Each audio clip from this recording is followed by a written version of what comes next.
सुप्रभात विद्यार्थियों, इतिहास के ऑनलाइन वीडियो में आपका स्वागत है। आज हम बीए पार्ट प्रथम वर्ष इतिहास के प्रथम प्रश्न पत्र में हमारे सिलेबस में सम्मिलित सूफी मत पर हम चर्चा करेंगे कि सूफी मत का भारत में कब आगमन हुआ, सूफी शब्द का अर्थ क्या है, सूफियों के अनुसार ईश्वर को कैसे प्राप्त किया जा सकता है, इत्यादि बिंदुओं पर हम जानकारी प्राप्त करेंगे। सबसे पहले हम देखते हैं कि सूफी मत क्या था। इस्लाम धर्म की जो विभिन्न रहस्यात्मक प्रवृत्तियाँ और आंदोलन थे उन्हें सूफी मत के नाम से जाना जाता है। सूफी मत का आधार कुरान की पवित्रता है।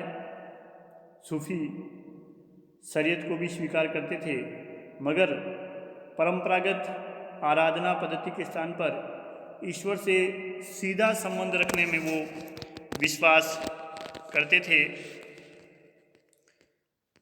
सूफी मत का आधार बाह्य गतिविधियों की या दिखावे की अपेक्षा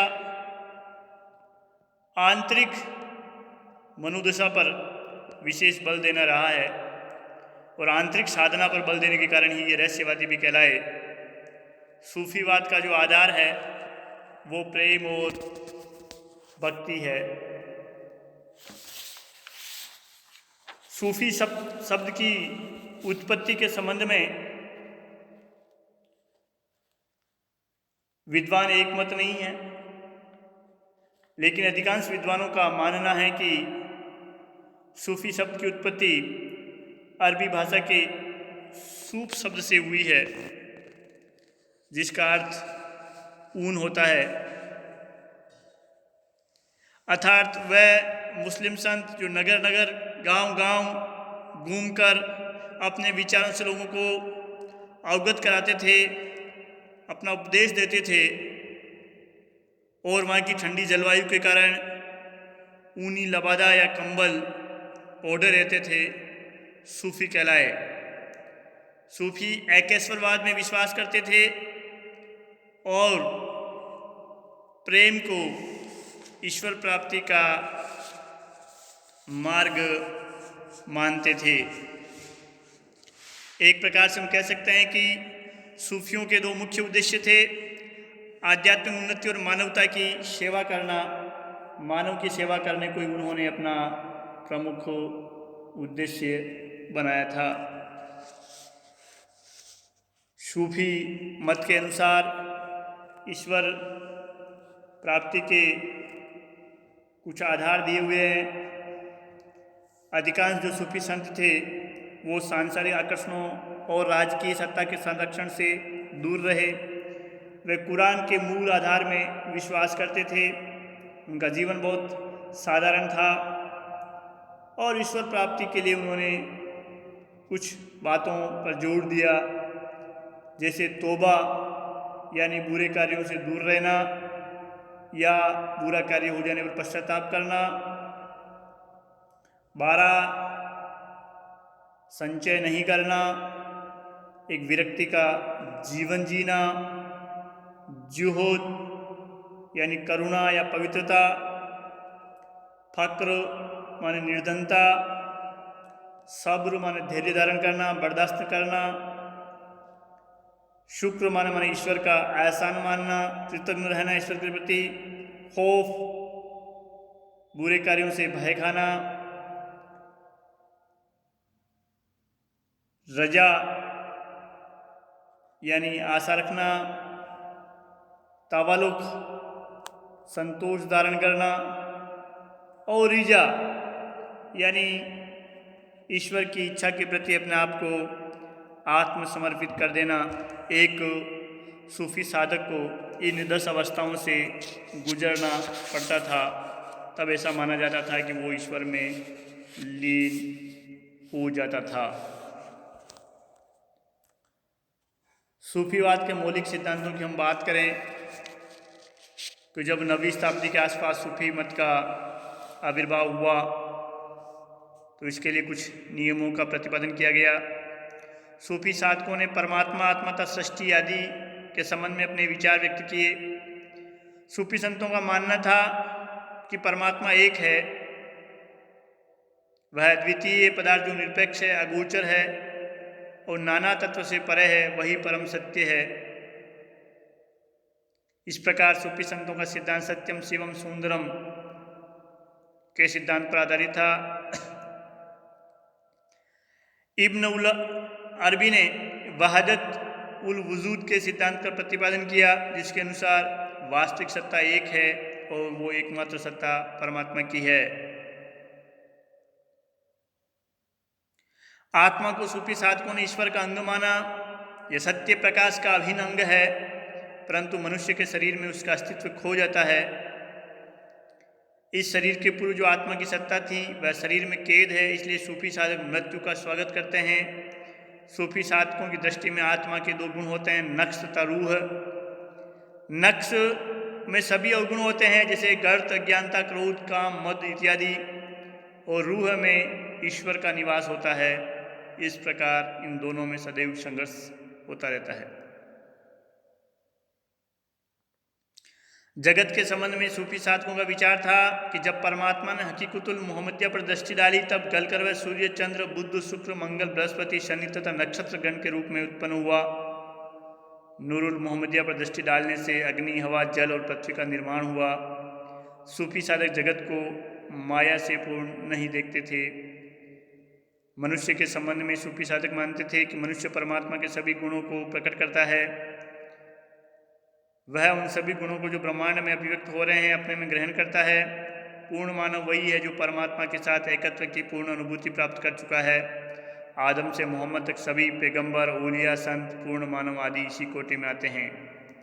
सूफी साधकों ने पूर्ण मानव को अपना गुरु यानी मुर्शिद माना। बिना आध्यात्मिक गुरु के मनुष्य को कुछ भी प्राप्त नहीं हो सकता है।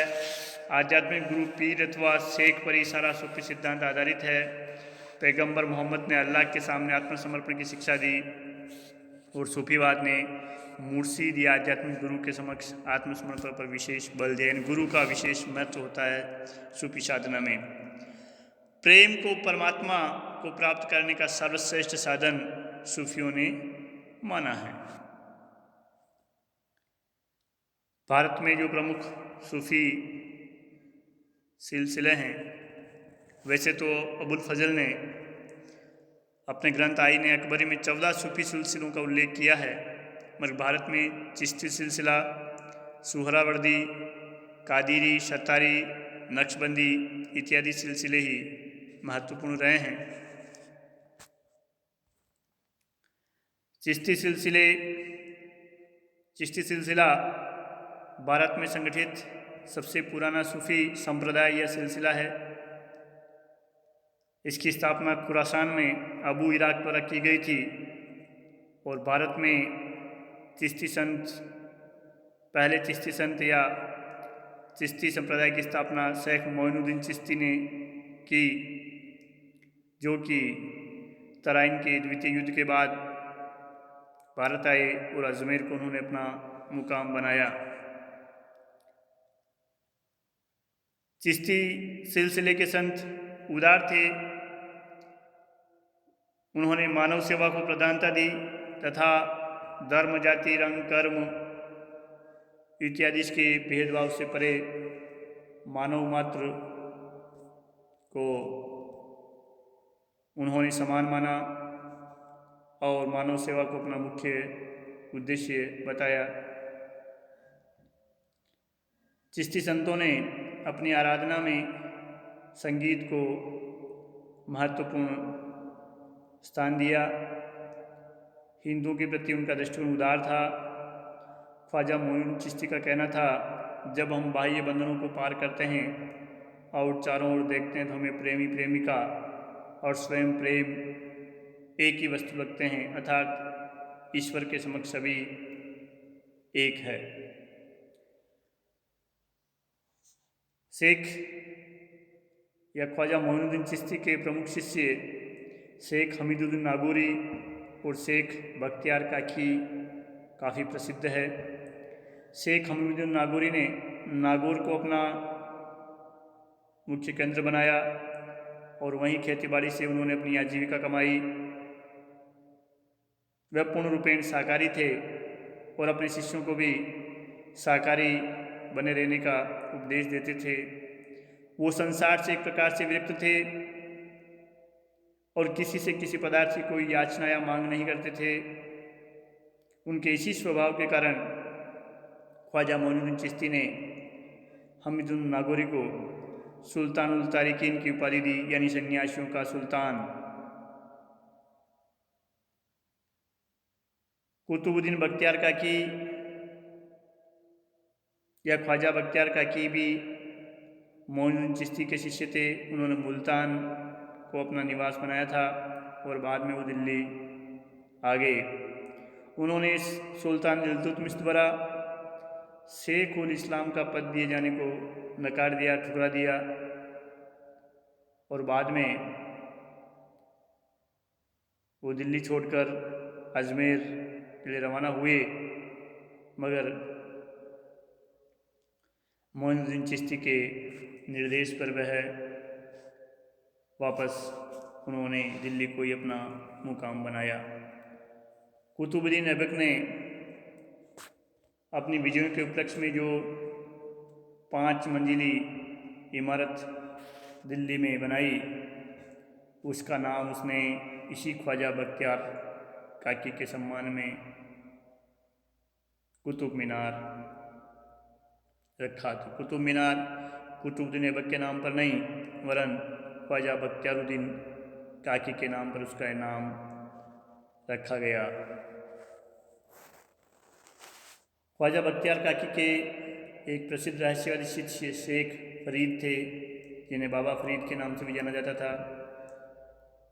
सिखों के पवित्र ग्रंथ आदि ग्रंथ में बाबा फरीद के कुछ पद संकलित है। शेख निजामुद्दीन औलिया शेख फरीद के प्रमुख शिष्यों में से एक थे। निजामुद्दीन औलिया ने अमीरों, गरीबों, सामान्य व्यक्तियों, निरक्षरों, शहरियों, देहातियों, सैनिकों, योद्धाओं, स्वतंत्र व्यक्तियों, गुलामों सभी को अपने शिष्य के रूप में स्वीकार किया। उन्होंने दिल्ली के 7 सुल्तानों का राज्यकाल देखा, मगर उनके किसी सुल्तान के दरबार में वो नहीं गए। गयासुद्दीन तुगलक उनका सबसे बड़ा विरोधी था,